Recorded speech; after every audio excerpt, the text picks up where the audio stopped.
Dear Irini and dear Antoni, I was just thinking why, at the moment you are opening the first meeting about theater anthropology in Crete, I was thinking of our friendship and of the duration of it. What makes that we theater people keep together? What separates us and what unites us? I've been thinking that what separates us are our ideas, our beliefs, and our tastes, aesthetical or of other type. What unites us is the practical knowledge. Knowledge is what gives us freedom, and in what is the creative path, which is steered, nourished by very personal and subjective forces. But nevertheless, there are certain elements which are objective, and in our profession we consider them as a sort of pragmatic, practical know-how. And this is know-how, in addition of personal sympathies and affinities, which makes us keep together and be able to have an exchange which has a objective professional value.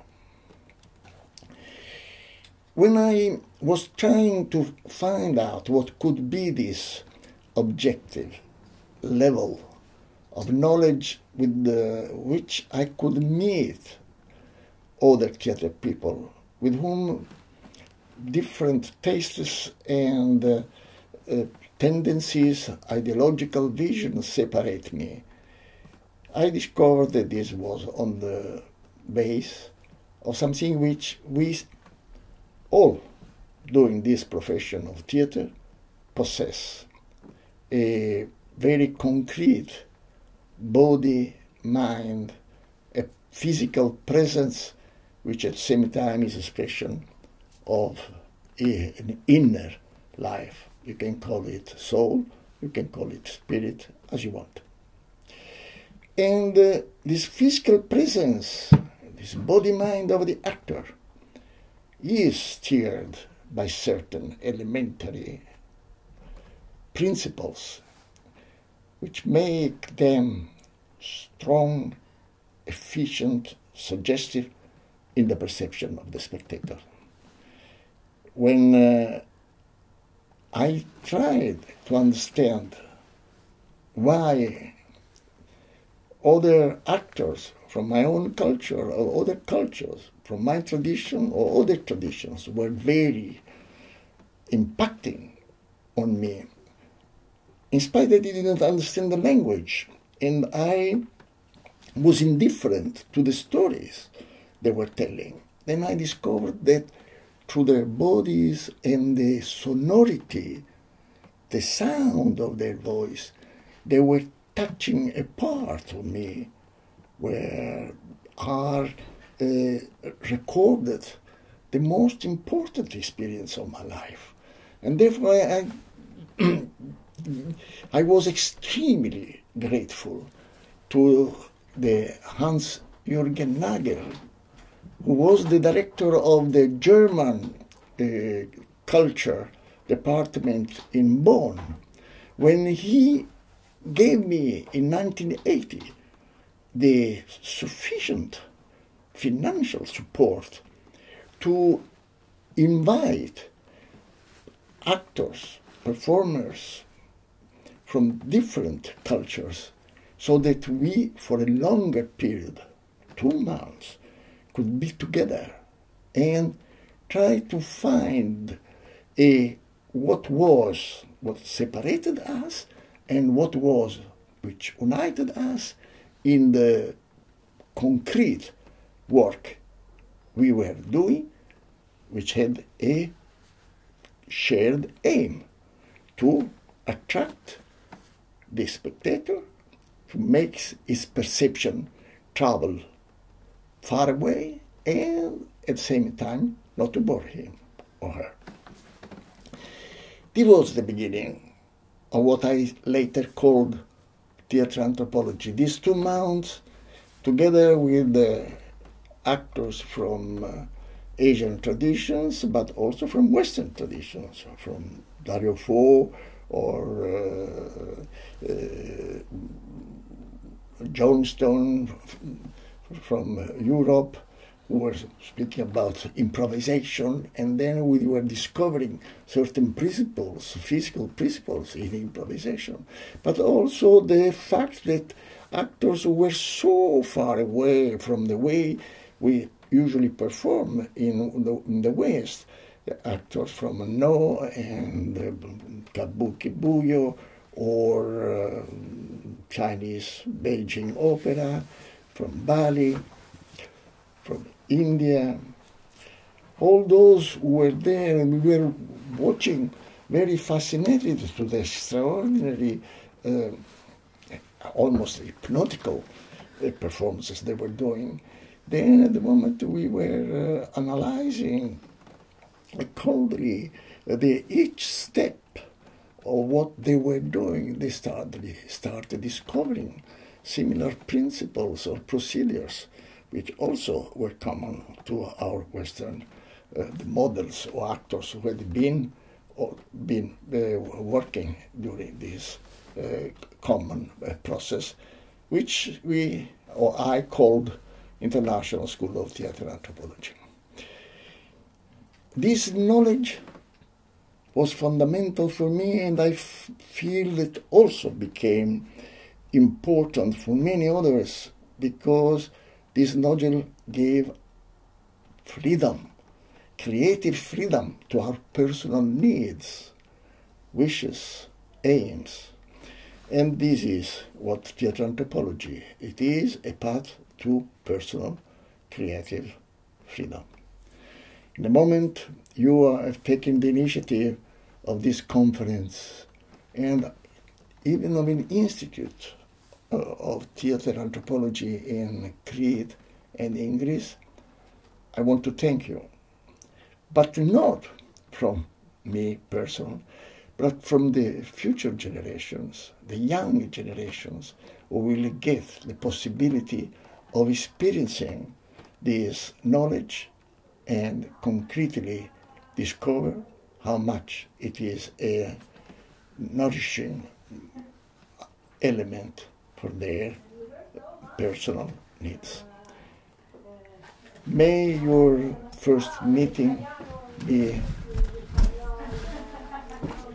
fertile, with a lot of discussions and also a striking, convincing artistic experiences, which will provide food for thought and fantasy for all the participants. Good luck.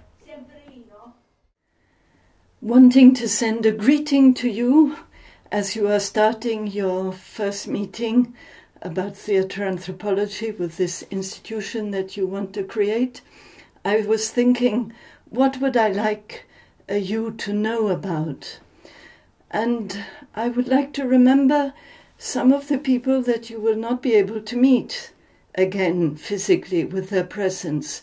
And it is their presence that really made up ΙΜΣ-ΙΤΕ, the International School of Theatre Anthropology, and are those people from whom we discovered the principles that we since will be working with.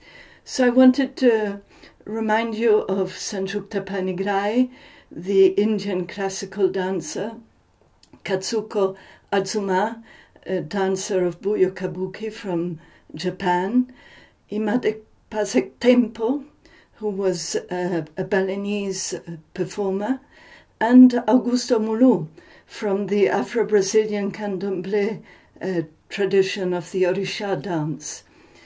And why would I like you to be able to meet them? Because they brought the magic to theatre anthropology that tries to be a pragmatic science. They made the people believe that these principles were actually useful to become incredible performers. But what I wanted to say also was that these people, Sanjukta, Augusto, talking to them, they would say how theatre anthropology allowed them to discover their own dances, their own theatre in a better way.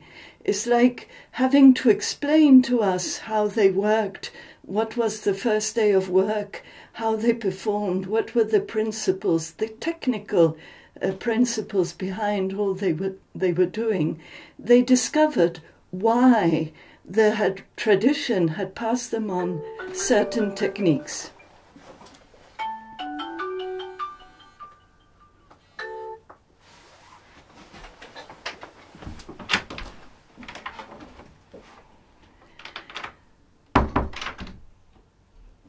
So they discovered their techniques having to answer all these questions, and in a way they went deeper into their own knowledge, into their own culture, into their own genre, because of the meetings that we had with the International School of Theatre Anthropology. For me, as an actress, the meetings were special also because of the occasion to perform together. When at the end of the sessions we had a Teatro Mundi performance where we performed all together, musicians, dancers, actors from all these different traditions from all over the world, I could see how we could communicate, not with the language of words, of concepts, of ideas, but the language of the physical impulses, the way our bodies can communicate through impulses, through tones of voice, through a step, through a rhythm, through the force or the softness of our actions. That was what we could communicate. And that is what remains in me when I think of these sessions of Easter and of theatre anthropology.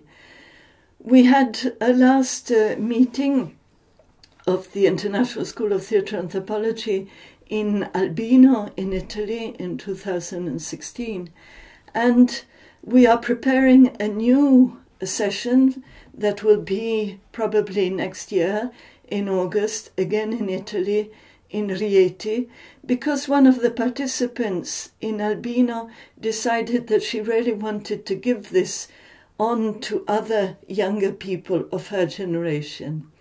She had asked Eugenio, "Where did you learn all of this?" Because that is something that was not taught in the schools, and it is through the practice that we can learn. And that is what is the meaning of these meetings, of speaking about theatre anthropology, but most of all seeing the demonstrations, analysing the principles that are behind or underneath the forms. So it is not the aesthetics of the performance which is important to pass on, but the principles that guide the presence of these performers, that you then see in the performances and think it is magic.